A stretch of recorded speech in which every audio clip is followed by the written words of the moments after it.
After Sam died, my mom and Edie got really close. They'd both lost a lot.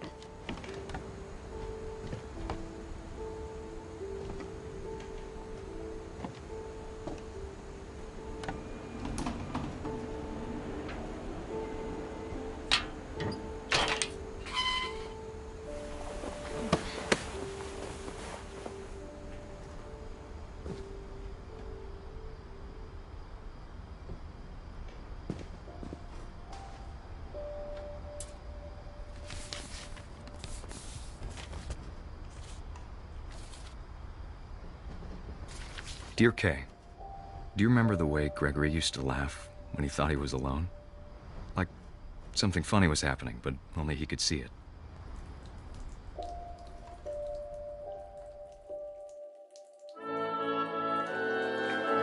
I think he saw things the rest of us don't.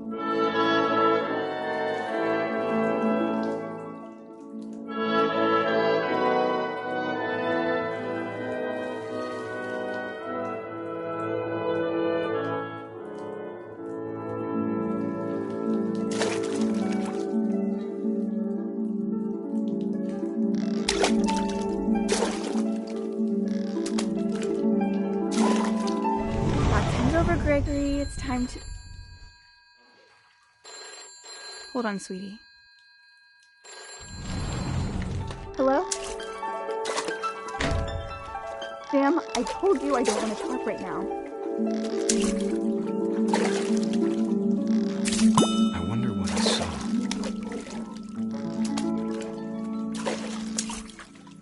What his world was like.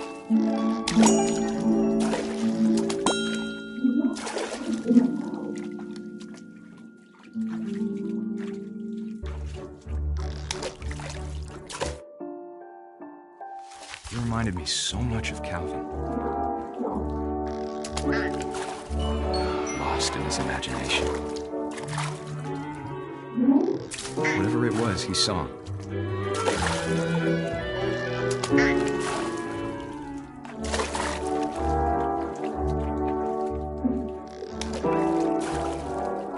It sure made him happy.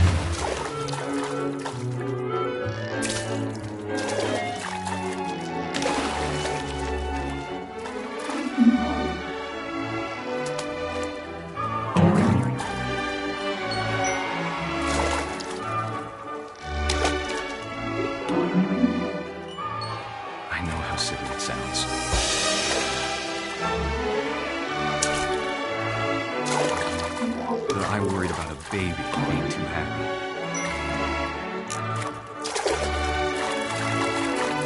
I could feel him slipping away. Sorry about that, Gregory. I know you did everything you could. Maybe if I hadn't called that night. Damn it. Hold on. I wish you could have told us about the world he saw.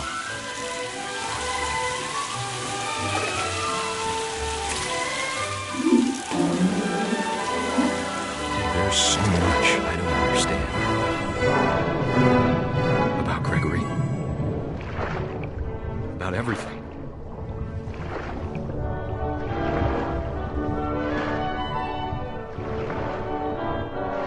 But I know what happened wasn't your fault.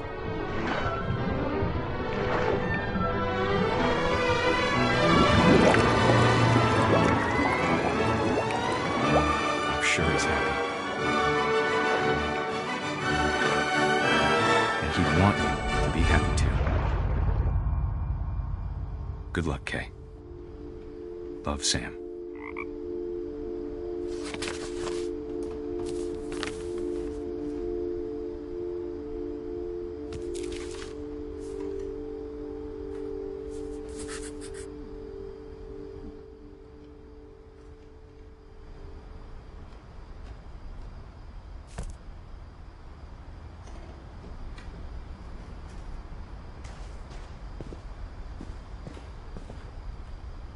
I can't imagine my mom ever writing poetry, and yet...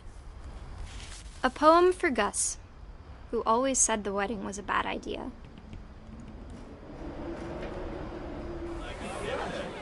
Our father never hit us kids, at least not very hard, before the day my brother said with teenage disregard that he'd be dead before he'd see a wedding in our yard.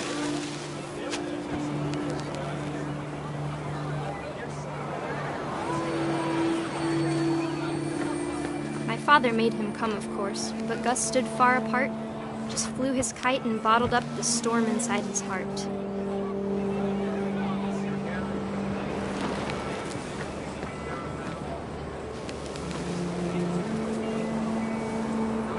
I tried to talk him out of it, but though he'd never met her, we don't need a stepmom, were the words that I now pronounce you husband and wife. You may kiss the bride.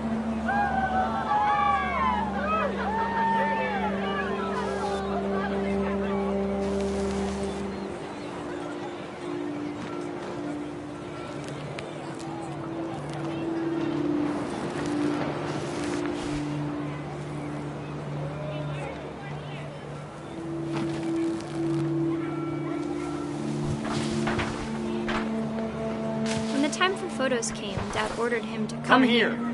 But Gus declined, and as a sign held up his middle finger.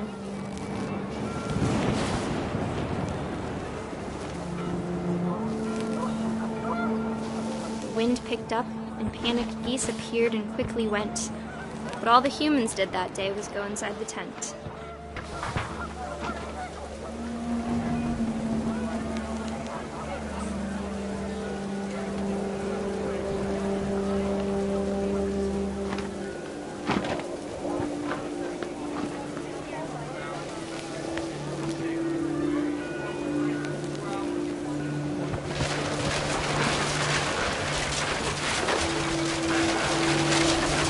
Rain came down in buckets then, but no one seemed afraid that nature might destroy the tent our dad had crudely made.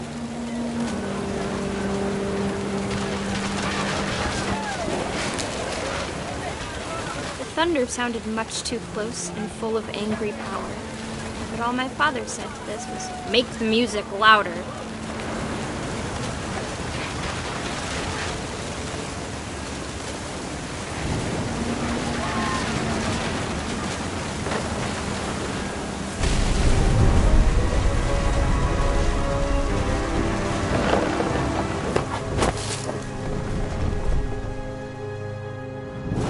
I wish that I could truly say I thought about you on that day. Out there on the beach alone, just you, the wind, the sea, and foam. But I didn't, until we found you.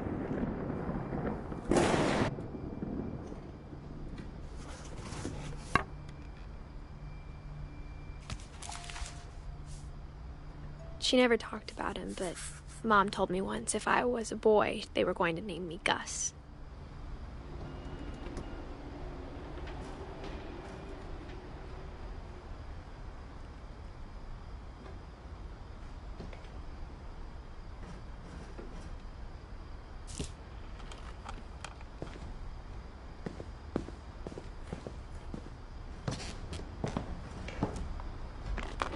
My mom moved up to the loft after her brothers died. At the time, it was as far away as she could get.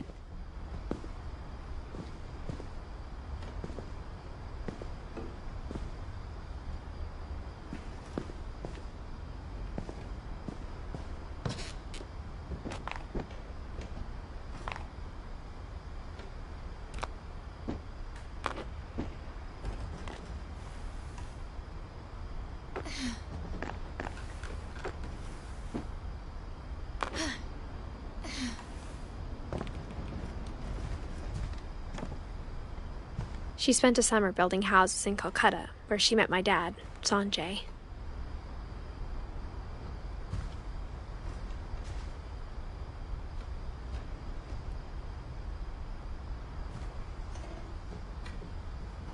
Religion was another thing my mom never talked about, but I think it helped her a lot after her dad died.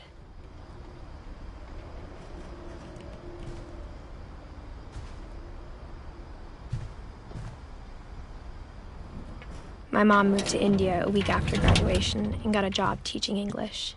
Louis was born a year later.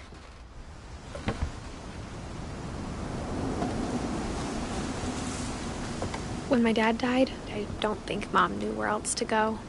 I'm sure Edie was happy to have her back.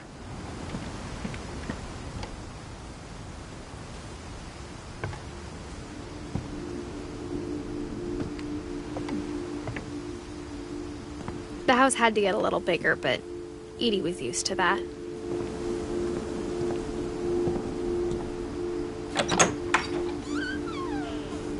And for a while, things were good. Almost normal. But it didn't last.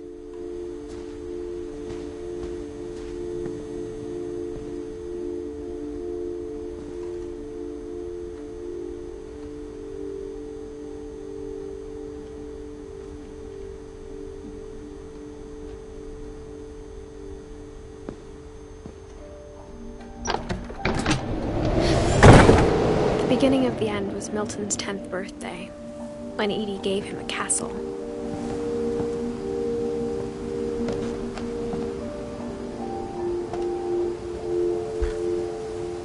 After Milton disappeared, the only thing he left behind was a room full of paintings.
Milton Finch in The Magic Paintbrush.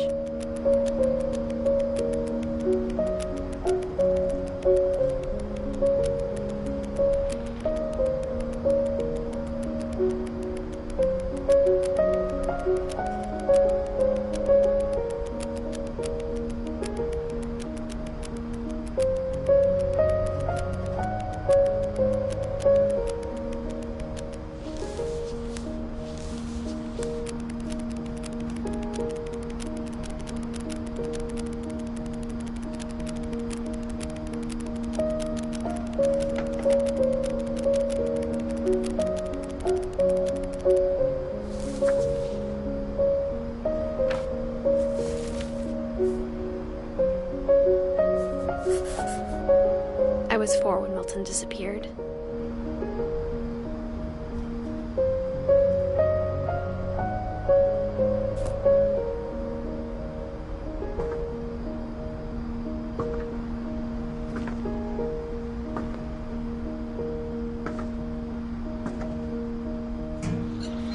Mom spent months searching for my brother. Then she sealed the doors.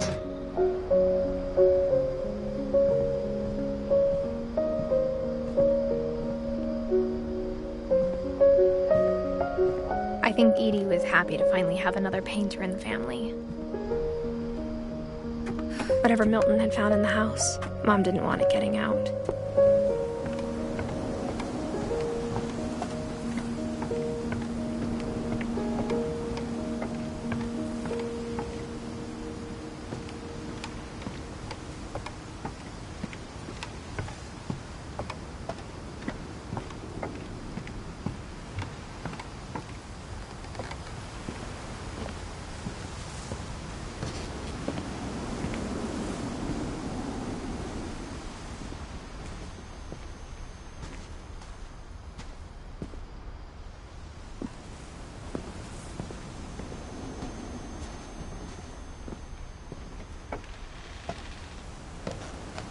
Mom definitely blamed Edie, but I think Louis blamed himself. After he graduated, he just spent more and more time in his room. Until Mom got him a job at the cannery.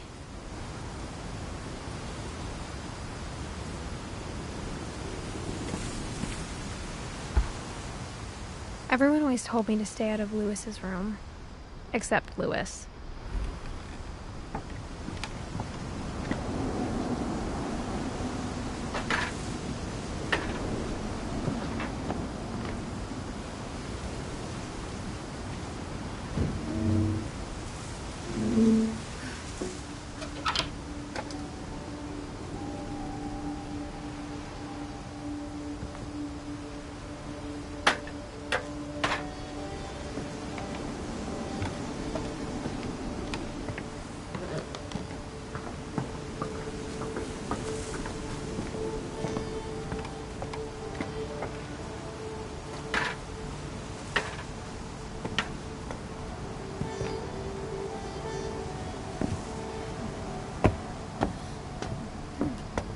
Lewis's room smelled very, very familiar.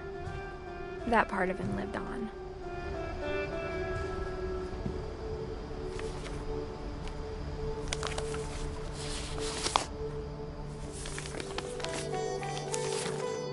Dear Mrs. Finch, as Lewis's psychiatrist, I can understand your desire for an explanation. As I see it, the trouble began in January, shortly after we convinced your son to seek treatment for substance abuse. Newly sober, I believe Lewis first noticed the monotony of his daily life.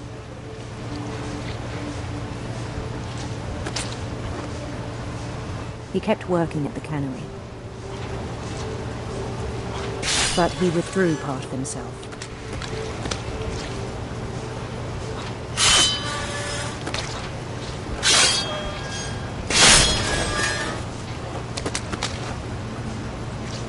In our sessions, I saw the same behavior.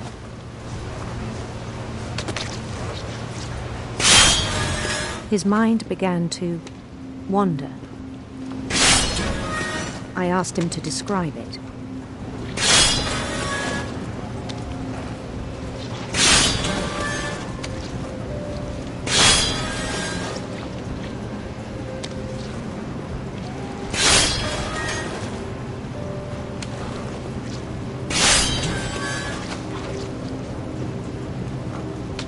He said he started small, imagining a labyrinth. He'd feel his way about. Then something moved. Bats and toads.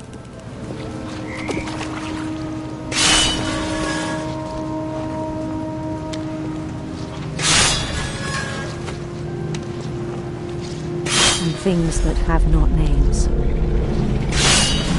He knew it was all in his head. But he took it very seriously. I had hoped he'd find himself.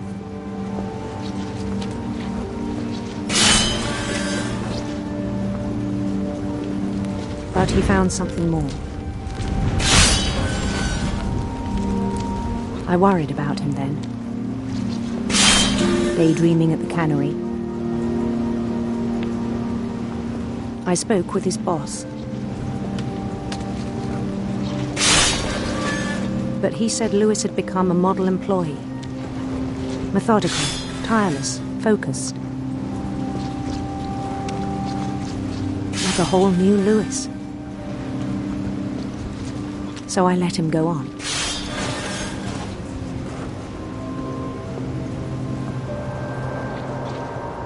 I even encouraged him. It seemed very promising at first. He told me he'd made a new friend.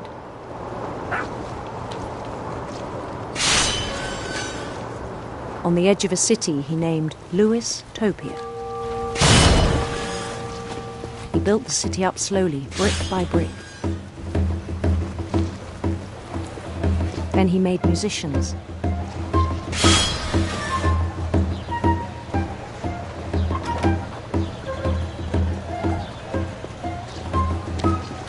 And songs for them to play. talked about starting a band. And he was always humming something. Every day his imagination grew stronger.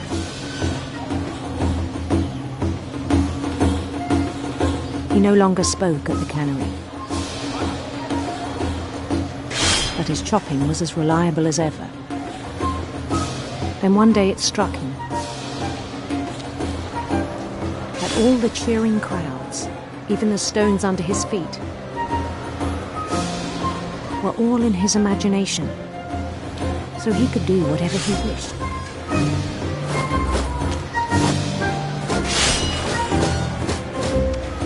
He held an election for mayor, and he won. They begged him to stay, but his mind was already wandering. It became a game for him.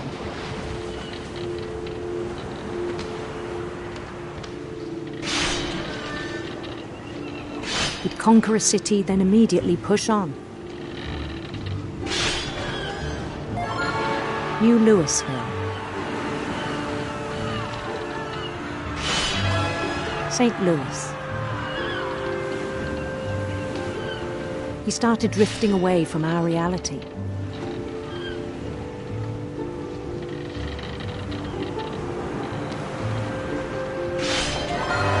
Minneapolis, until one day he forgot to go home from the cannery. Even as his mother pleaded with him, part of Louis kept sailing on.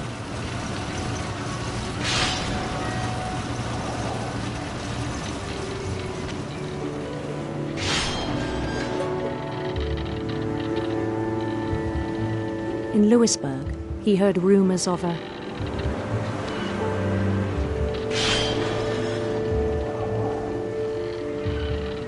handsome queen.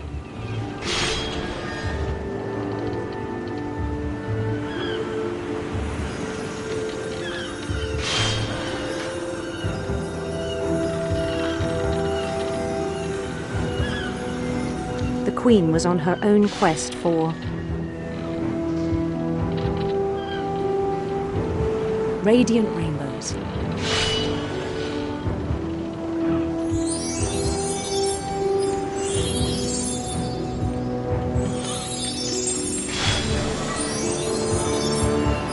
He followed the sound of her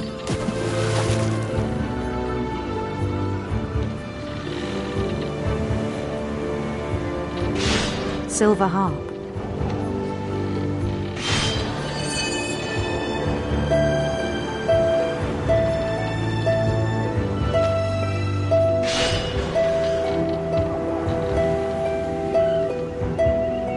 His chase led him to a golden palace east of the sun and west of the moon. Even then, his logic remained sound.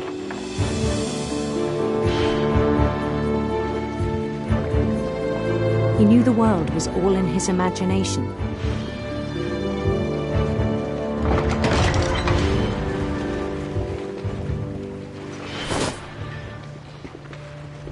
But he was so proud of having created it. In his own eyes, he'd become something greater than a king.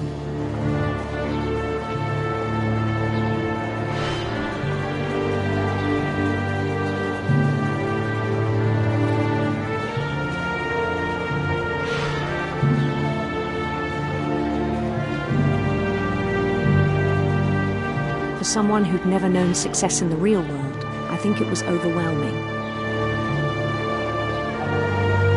And then it struck him that the real Louis was not the one chopping salmon, but the one climbing the steps of a golden palace.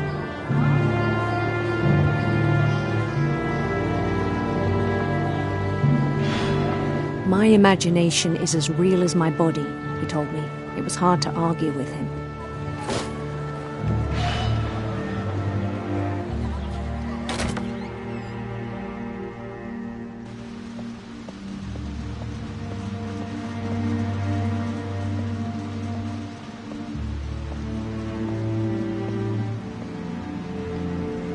began to forget the world we know.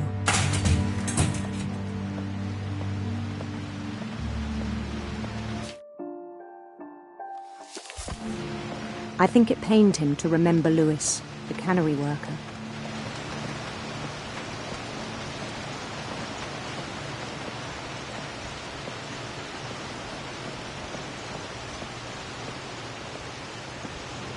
He began to despise the man with a royal contempt.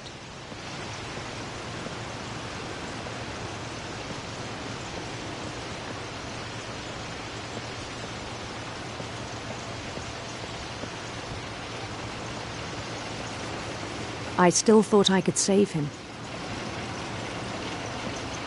Even after he said he was being crowned king over all the lands of wonder.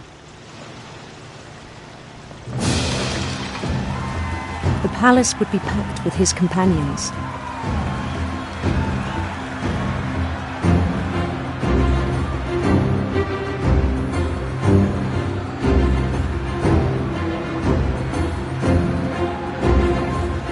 Including the wise Calico who'd insisted on inviting him.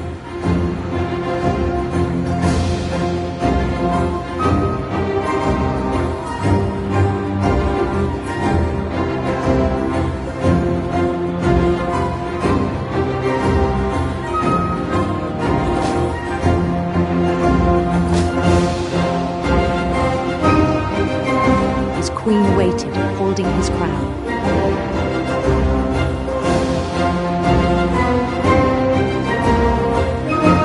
There was only one thing left to do.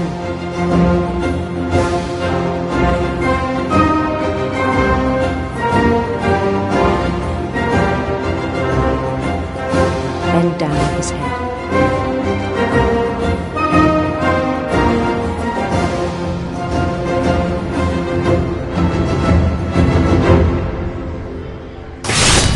And the rest I think you know.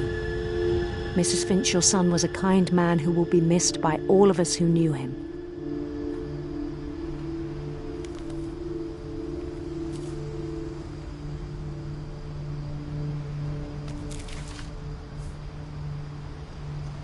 My brother was really cool. I wish you could have met him.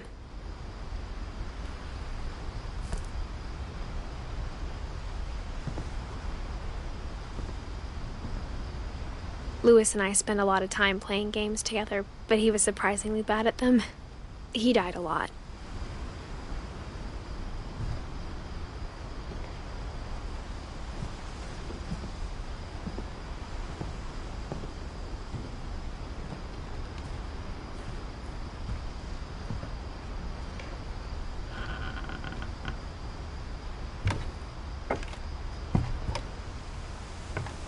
On the way back from Lewis's funeral, my mom told me to start packing.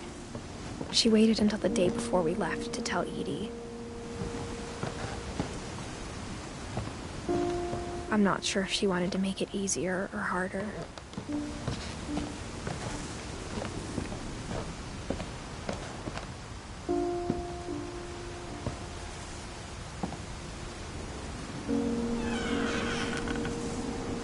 I wish we'd stayed. But I understand why we left.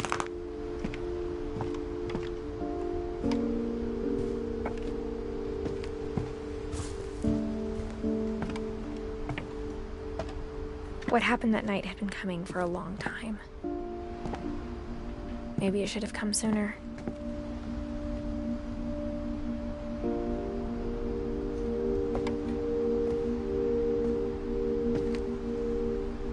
But it had to end one way or another. All that's left now is to tell you about that last night.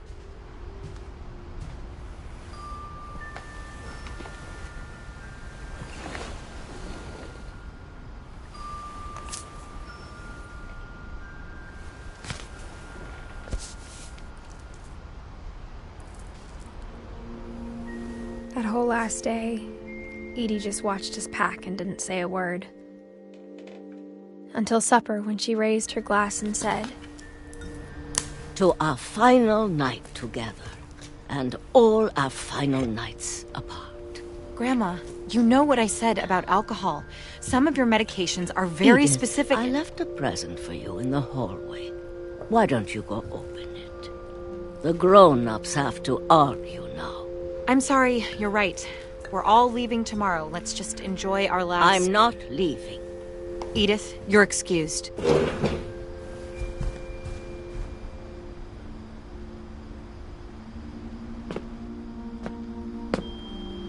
The power had been shut off that morning, but Edie always had plenty of candles.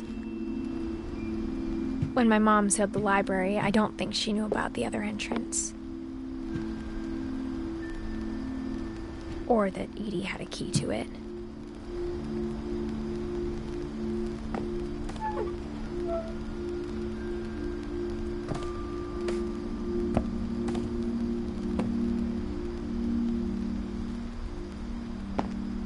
The thing you're afraid of isn't going to end when you leave the house.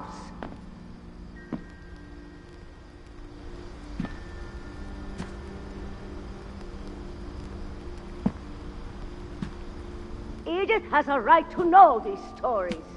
My children are dead because of your stories. I think it's best if Edith and I leave tonight.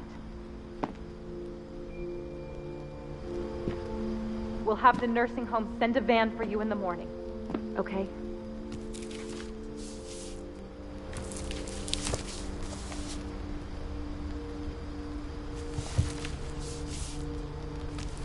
Dear Edith, there's so many stories I wish I could tell you, but there's only time for one. This is about what happened on the night you were born. That night, the tide went way, way out.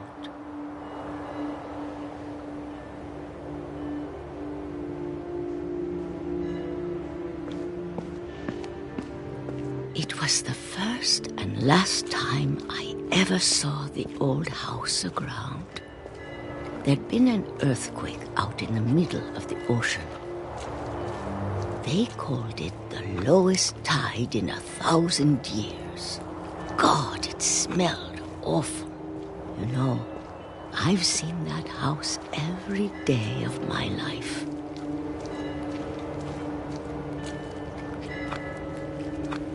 But I never thought I'd go back to it.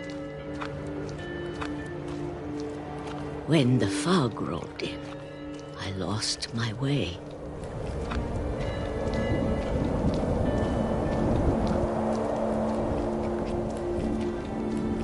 I got turned around.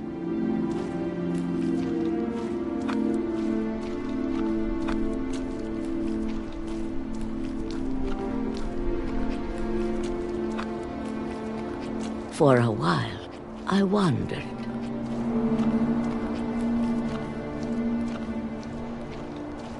I started seeing things.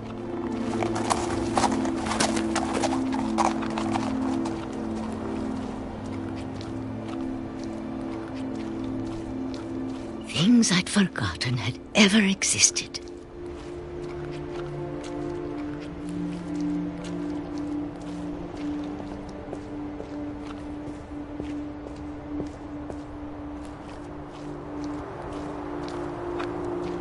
But when I saw them, they felt like old friends. That night, a lot of things came back to me. Or maybe I came back to them.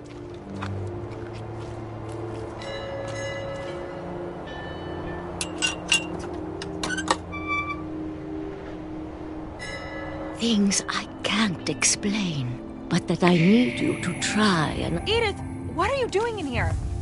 It's mine! Edith! Mom, you're gonna rip it! Let go!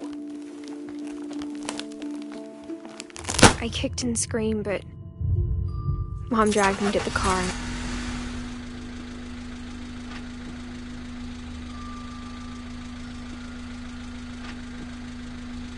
I never saw Great-Grandma Edie again. The next morning, the van came to pick her up, but she was already gone. After that, we moved around a lot.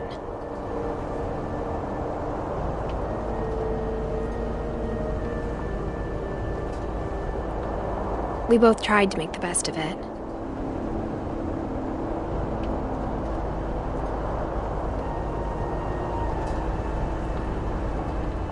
A few years went by.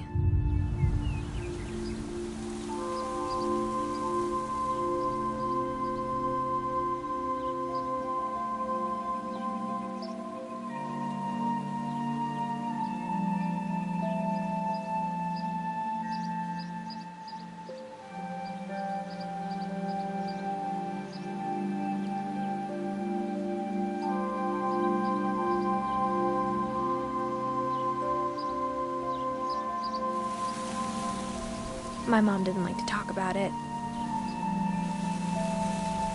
but she started getting sick a lot. The rest happened pretty quickly.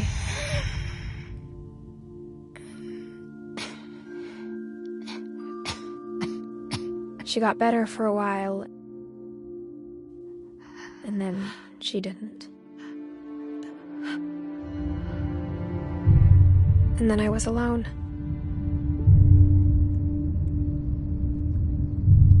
The last Finch left alive.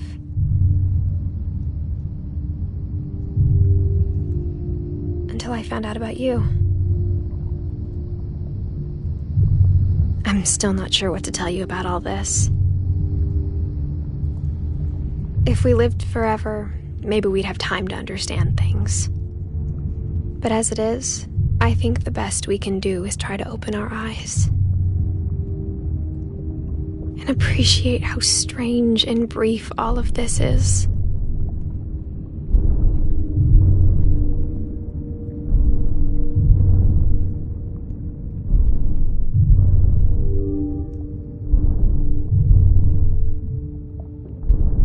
This journal was supposed to be for you.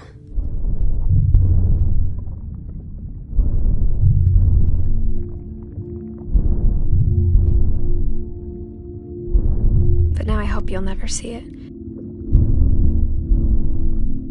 I just want to meet you and tell you all these stories myself.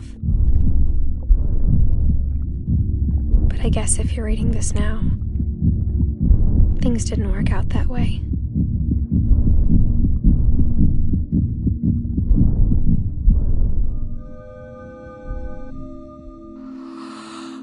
This is where your story begins. I'm sorry I won't be there to see it. It's a lot to ask, but I don't want you to be sad that I'm gone. I want you to be amazed that any of us ever had a chance to be here at all. Good luck.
lot of this isn't going to make sense to you. And I'm sorry about that. I'm just gonna start at the beginning with the house.